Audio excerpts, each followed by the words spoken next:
সেইকাৰণে কৈছোঁ যে আমাৰ দৰে মুখ এৰিব নোৱাৰা মানুহবোৰক এনেকৈ মৃত্যুৰ সৈতে খেলা কৰিব দিব নাপায়, জীয়াই জীয়াই মাৰি পেলাব নাপায়, এনেকৈ সপোনবোৰ ভাঙি চুৰমাৰ কৰিব নাপায় নাপায় নাপায় কাজল, কেতিয়াও নাপায়। কিন্তু এটা কথা মনত ৰাখিবি বিপ্লৱ, ইমান দিনে তই যিটো গড়ালত সোমাই থাকিলি সেইটো বাঘৰ গড়াল হয়, আৰু বাঘৰ গড়ালত সোমাবহে পাৰি, ওলাব কিন্তু নোৱাৰি। পিছে গুজৰিবলৈ যদি মাত নাথাকে, কামুৰিবলৈ যদি দাঁত নাথাকে, আচুৰিবলৈ যদি নখ নাথাকে, চিকাৰ কৰিবলৈ যদি দেহত শক্তি নাথাকে, তেনে বাঘৰ গড়ালত ওলোৱা সোমাটো বাদেই দৰকাৰ হ'লে তাত ক্ৰিকেটো খেলিব পাৰি, আৰু নেগুৰত ধৰি বাঘটোক চকৰি ঘূৰা দি ঘূৰাবও পাৰি। হিচাপবোৰ ইমান সহজ নহয় বিপ্লৱ।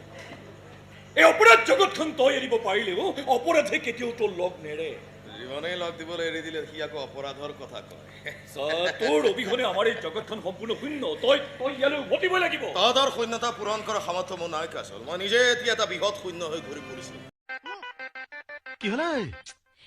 চি গোটেই নিমখ। নিমখ? মই মনেই কৰা নাই। মই আকৌ চেনি চাহ বুলিহে খাই আছো।